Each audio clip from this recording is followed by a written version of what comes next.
Mangyaring taas ang kanang kamay at wikain ang mga sumusunod. Ako, Ako, si Ferdinand Romualdez Marcos Jr. si Ferdinand Romualdez Marcos Jr. ay mataimtim na nanunumpa. ay taimtim na nanunumpa. Natutuparin ko ng buong katapatan at sigasig Natutuparin ko na buong katapatan at sigasig ang aking mga tungkulin ang aking mga tungkulin bilang Pangulo ng Pilipinas, bilang Pangulo ng Pilipinas, pangangalagaan at ipagtatanggol ang kanyang konstitusyon. ang kanyang konstitusyon.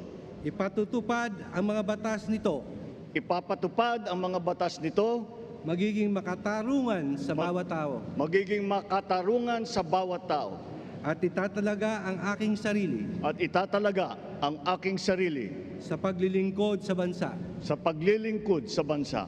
Kasihanawa ako ng Diyos. Kasinawan ako ng Diyos. Congratulations, Mr. Maraming President. salamat.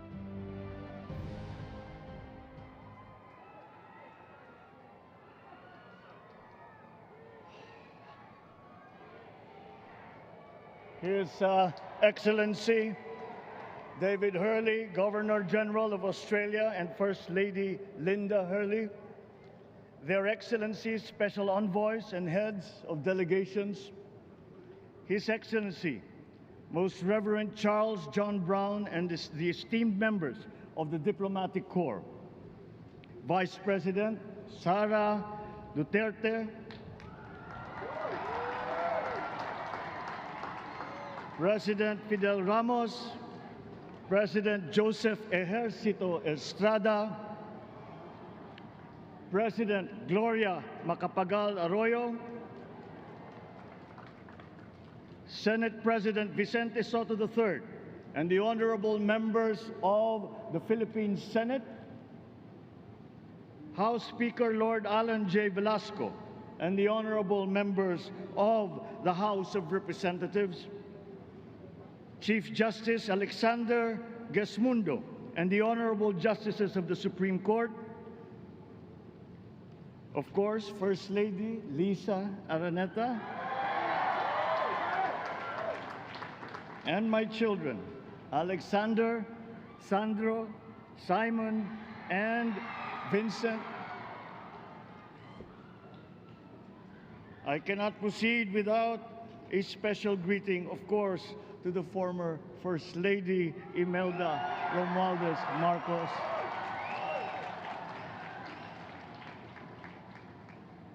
other distinguished guests, ladies and gentlemen, my friends, ang aking minamahal na mga kababayan,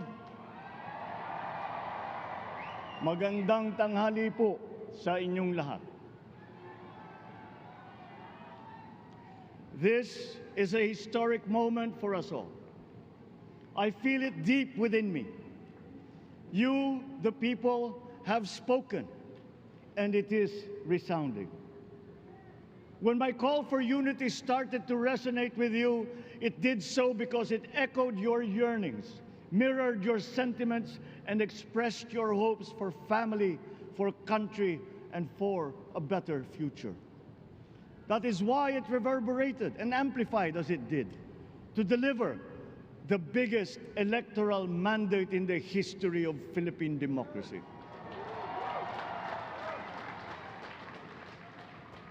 By your vote, you rejected the politics of division. I offended none of my rivals in this campaign. I listened instead to what they were saying. And I saw little incompatibility with my own ideas about jobs, fair wages, personal safety, and national strength, and ending want in a land of plenty. I believe that if we but focus on the work at hand and the work that will come to hand, we will go very far under my watch.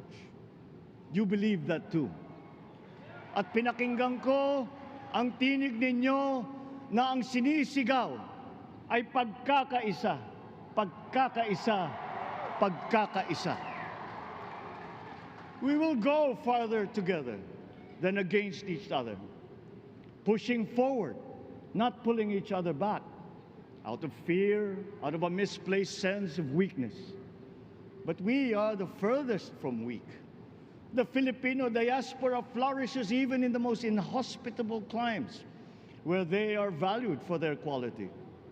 The changes we seek will benefit all and will shortchange no one. I was not the instrument of change. You were that. You made it happen. I am now. You picked me to be your servant, to enable changes to benefit all.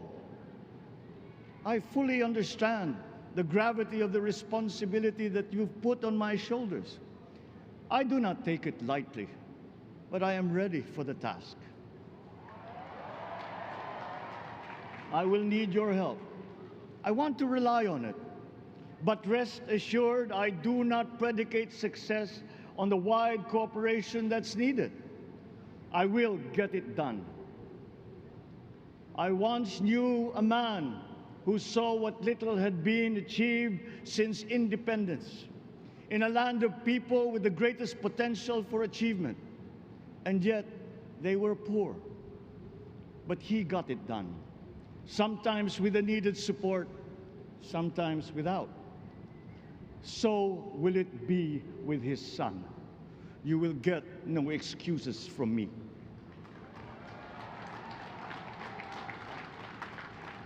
I am here not to talk about the past.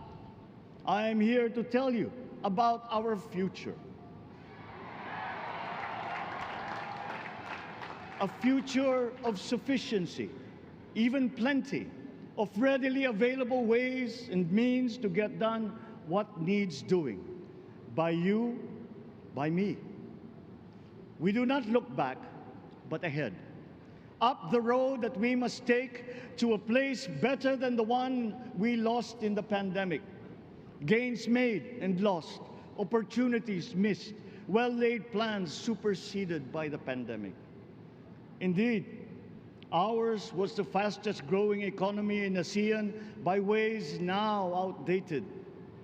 We shall be again by a radical change in the way the world must now work to recover what we have lost in that fire and move on from there. We face prospects of the spread of the war abroad, of which we are totally blameless. We seek friendship with all. But countries like ours will bear the brunt of it. And if the great powers draw the wrong lessons from the ongoing tragedy in Ukraine, the same dark prospect of conflict will spread to our part of the world. Yet, there is more out there. Like going forward by new ways of doing that the pandemic forces to adopt. A stronger resilience, quicker adaptability. They are our best prevention. They are our best protection. Quiet reflection in a rough and tumble campaign of a breadth and intensity never experienced revealed some of them, such as the willingness to listen despite the noise, the hesitation to quarrel over differences, and to never, ever give up hope of reconciliation. These gave me the peace to ponder deeper. There are hints of a road not taken that could get us out of here quicker, to something better, something less fragile. There is also what you, the people, did to cope. But this time, empowered by new techniques and more resources. You got by, getting some of what you needed with a massive government help. And for this, I thank my predecessor for the courage of his hard decisions. But there is a way to put more means and choices in your hands. I trust the Filipino. Imagine how much more you'd achieve if government backstops instead of dictating your decisions. Always there to pick you up when you fall, giving what you need to get past a problem. Imagine if it invested in your self-empowerment to bring it closer to taking on whatever challenges come. Imagine a country that, in almost every sense, is you. Now imagine what you and government can achieve together.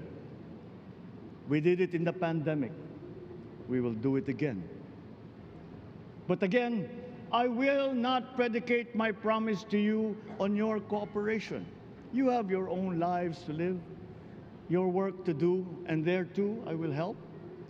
Government will get as much done alone without requiring more from you. That is what government and public officials are for. No excuses, just deliver. It was like that once upon a time.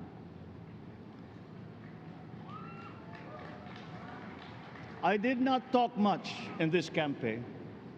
I did not bother to think of rebutting my rivals. Instead, I searched for promising approaches better than the usual solutions. I listened to you. I did not lecture you who has the biggest stake in our success.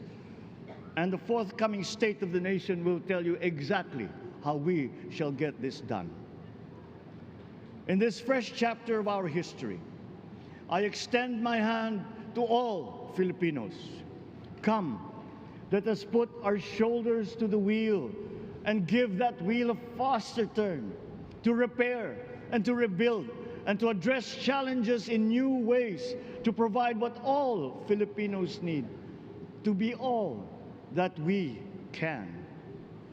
We are here to repair a house divided, to make it whole, and to stand strong again in the bayanihan way, expressive of our nature as Filipinos. We shall seek, not scorn, dialogue. Listen respectfully to contrary views. Be open to suggestions coming from hard thinking and unsparing judgment. But always from us, Filipinos. We can trust no one else when it comes to what is best for us. Past history has often proven that. Solutions from outside divided us. None deepened our understanding. They were always at our expense. Never forget, we are Filipinos. One nation, one republic, indivisible. We resisted and never failed to defeat foreign attempts to break up our country in my father's watch.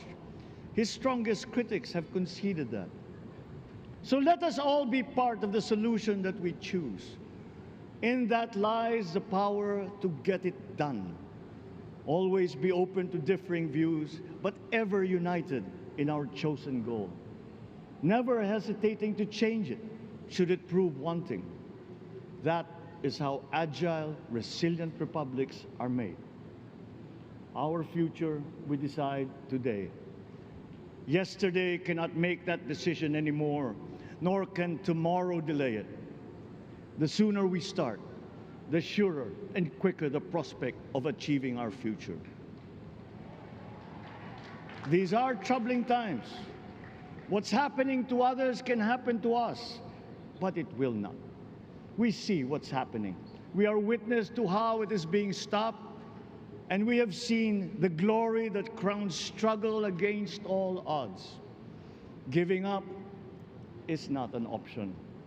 We've been through times of bitter division, but united, we came through to this when it shall begin again, but better. The campaigns I've run have taken me here where I stand today.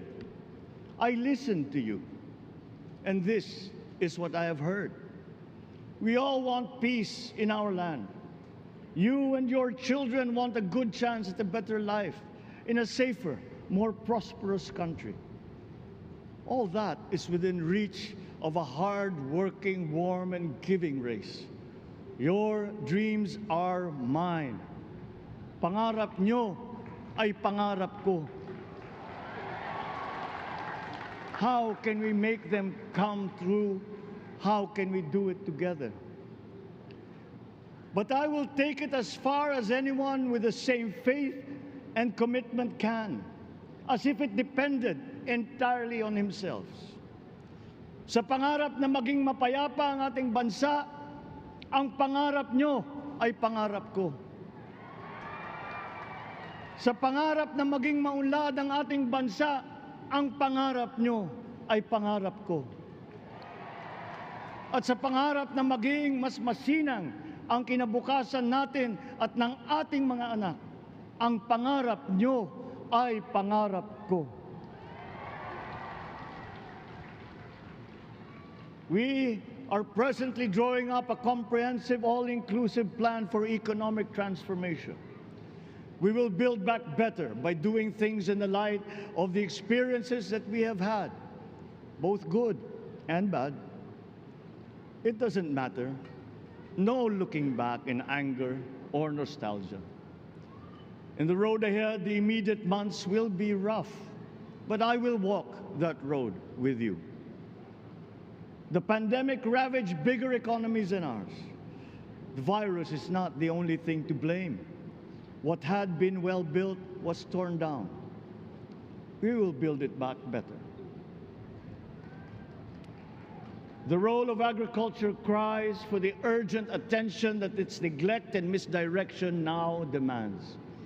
Food self-sufficiency has been the key promise of every administration. None but one delivered. There were inherent defects in the old ways and in recent ways too.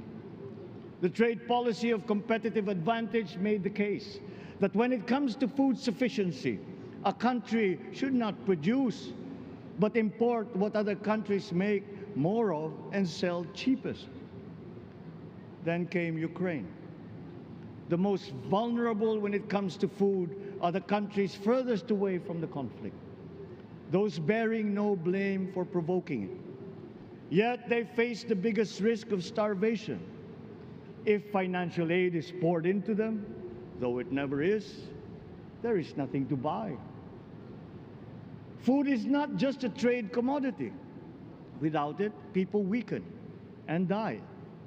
Societies come apart. It is more than a livelihood. It is an existential imperative and a moral one. An agriculture damaged and diminished by unfair competition will have a harder time or will have no prospects at all of recovering. Food sufficiency must get the preferential treatment the richest free trade countries always gave their agricultural sectors. Their policy boils down to don't do as we do. Do what we tell you to. I am giving that policy the most serious thought if it doesn't change or make more allowances for emergencies with long-term effects. There is a parallel problem in our energy supply. Sufficient fossil fuel-free technology for whole economies has yet to be invented. And it is not seriously tried by rich countries. Again, consider the response of the richest countries to the war in Ukraine. But surely, a free world awash with oil can assure supplies. Or we will find a way. We are not far from oil and gas reserves that have already been developed. What we teach in our schools, the materials used must be rethought. I am not talking about history. I am talking about the basics, the sciences, sharpening theoretical aptitude and imparting vocational skills, such as in the German example, alongside the national language with equal emphasis and facility in a global language, which we had and lost. Let us give OFWs all the advantages we can for them to survive and to thrive. Our teachers from elementary up are heroes fighting ignorance with poor paper weapons.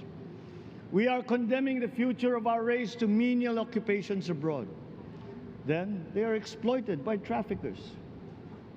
Once we had an education system that prepared coming generations for more and better jobs.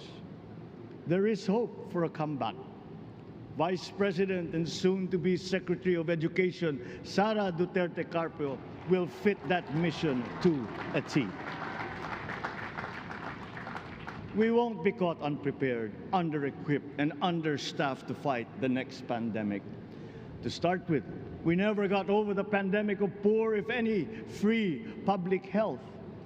The last major upgrade of a public health system, exemplified by the resources poured into PGH, predates the current shambles by 3 generations. Our nurses are the best in the world. They acquitted themselves with the highest distinction abroad, having suffered even the highest casualties. With the same exemplary dedication, at home, they just got by. They are out there because we cannot pay them for the same risk and workload that we have back here. There will be changes starting tomorrow. I am confident because I have an OPLE in my cabinet. There were shortcomings in the COVID response. We will fix them out in the open. No more secrets in public health. Remember, I speak from experience. I was among the first to get COVID. It was not a walk in the park. My father built more and better roads, produced more rice than all administrations before his. President Rodrigo Roa Duterte built more and better than all the administrations succeeding my father's. Much has been built, and so well, that the economic dogma of dispersing industry to develop the least likely places has been upturned. Development was brought to them. Investors are now setting up industries along the promising routes built. And yet, the potential of this country is not exhausted. Following these giant steps, we will continue to build. I will complete on schedule the projects that have been started. I'm not interested in taking credit. I want to build on success that's already happening. We will be presenting the public with a comprehensive infrastructure plan. 6 years could be just about enough time. No part of our country will be neglected. Progress will be made wherever there are Filipinos, so no investment is wasted. The recovery of Philippine tourism, with its emphasis on accessing nature's beauty, I am sure will exceed expectations. And bigger is not always better, but there's something to be said for economies of scale. And yet the country invites investments in fast-rising industries with quick returns and inflicts irreparable damage for future generations. We have yet to see large-scale practical solutions to pollution, though some are beginning to emerge. But there are tried and proven new ways of mitigation. Blades have been turning over the sand dunes of Ilocos Norte, harnessing a power all around, but unseen, long before this day. I built them. The rich world talks a great deal, but does a lot less about it than those with much less, but who suffer more death and destruction from climate change and lack of adaptation. We will look to our partners and friends to help the Philippines, who, despite having a very small carbon footprint, is at the highest risk. First, spare victims, then help them recover, and move on to lessen the harmful impact of climate change. We too have our part to play. We are the third biggest plastics polluter in the world. But we won't shirk from that responsibility. We will clean up. You will not be disappointed, so do not be afraid. With every difficult decision that I must make, I will keep foremost in my heart and in my mind the debt of gratitude I owe you for the honor and responsibility that you have conferred on me. Whatever is in a person to make changes for the better of others, I lay before you now in my commitment. I will try to spare you. You have your other responsibilities to carry. But I will not spare myself from shedding the last bead of sweat or giving the last ounce of courage and sacrifice. And if you ask me why I am so confident of the future, I will answer you simply that I have 110 million reasons to start with. Such is my faith in the Filipino.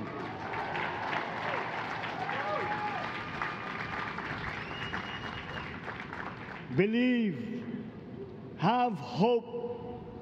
The sun also rises like it did today and as it will tomorrow. And as surely as that, we will achieve the country all Filipinos deserve. God bless the Philippines. God bless our work. Maraming salamat po sa inyong lahat. Mabuhay ang Pilipinas. Magandang tanghali po.